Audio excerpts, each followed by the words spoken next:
17-year-old Carla Walker and her 18-year-old boyfriend Rodney McCoy were the all-American couple. She was on the pep squad. She had lots of friends. He was the quarterback for the high school football team. Everybody that knew them said that they were just the dream. On February 16, 1974, the young couple attended a Valentine dance at their high school near Fort Worth. Oh, Carla was excited. You know, a lot of excitement in our house. Mom helping Carla get dressed, making sure everything was in place. It was that time in life where life was good. It was yours for the taking. They're alone in the car. They're doing what teenagers do, and a male sneaks up on them. The passenger side door is pulled open, and because Carla was somewhat leaning on it, she basically falls into the arms, more or less, of her abductor. Rodney was then viciously pistol whipped, and the abductor attempted to shoot him. He wasn't meant to live and be able to give a statement. I hear Rodney's voice yelling, Mr. Walker, help me, they've got her, they're gonna hurt her bad. I know they're gonna hurt her bad. And then pounding on our front door. And this was about 1:45, 1:50 a.m., Sunday morning, February 17th. It was really cold outside.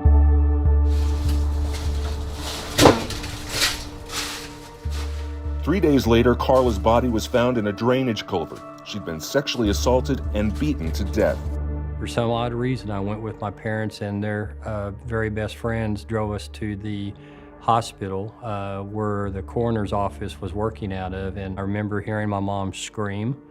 That's something I'll never forget. It's a scream nobody ever wants to hear. It's a mama seeing her baby dead.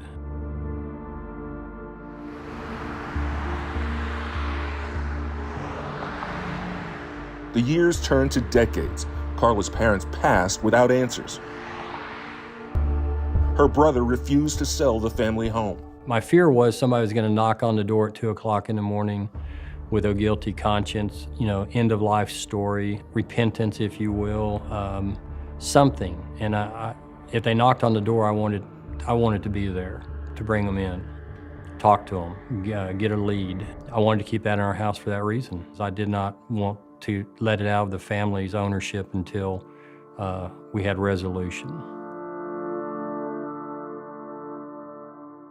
Now, it does look like there's smeared blood maybe over here. In 2019, nearly 5 decades after Carla's murder, the Fort Worth Police Department reopened the case. Detectives from 1974 did an amazing job of collecting evidence, and it had been preserved all these years. So we had articles of clothing that needed to be tested. We had testing that was done in the mid-2000s, and we obtained a partial YSTR profile, but we didn't have a full DNA profile. So we sent her clothing off to be tested again, and we were able to develop a CODIS quality full DNA profile. Science made the difference, ultimately identifying Glenn Samuel McCurley Jr. as Carla's killer. When I heard McCurley, that I was hearing the name that detectives had been wanting to hear for the last 46 years. It was a very overwhelming feeling. I see a lot of grief in my job, but grief, when it is so delayed and it lasts through generations, is an entirely different type of grief.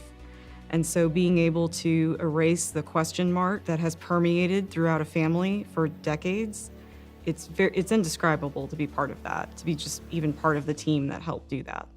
Out of the successful resolution of Carla's case, the Fort Worth Police Department Cold Case Support Group was born. Cold cases have never been a priority for any department, so you have to go outside the agency for funding. Funding is critical to provide the additional training, equipment, and forensic analysis these cold case detectives so desperately need. One of the hardest things for us to do is to tell people, I'm sorry, because that I'm sorry doesn't mean I'm just sorry for your loss. That I'm sorry means I'm sorry you've had to go through this for the last couple decades. I'm sorry that we can't do more for you right now. I'm sorry that your child will never know their grandparent. That's what's hard about this, is knowing that we have the ability, but yet we're stunted. Without having the means to move forward, we continue to be stunted. But technology isn't. The evolution of forensic science has the ability to break open cases that have long been shelved. Now, minute traces are giving better results than even, tons of DNA did in the past. We're constantly looking for improvement to see if there's new, latest and greatest that can be done to it. But again, the problem with those advances is money. You know, it boils down to everything costs money. Advancing technology costs money. And so without the budget to do that testing, you have to rely on what you have. And sometimes what you have is just not enough. And that is what we're doing here, to try to get the funding that we can make a difference in these people's lives and get them the closure that they need and get justice. Not all these people who commit these murders, these cold cases back 20, 30 years, are sitting at home in the recliner watching Andy Griffith. Some of them are out doing the same thing. So it's never too late to get them off the street. Right now, we've got 2 cold case detectives working 1,000 cases. Each one of those boxes in that office, in that storage room, have family members that are still alive, still want to know who did this to my loved one. It doesn't make sense not to have the adequate resource funding for detectives to test the items that they know most likely will help lead to identification of a perpetrator. They're not adequately funded. We as a community can help that. We can resolve that problem. Our long-term goal is to solve cases, provide answers for the families of cold case victims, and give them the peace that they need and let justice be served.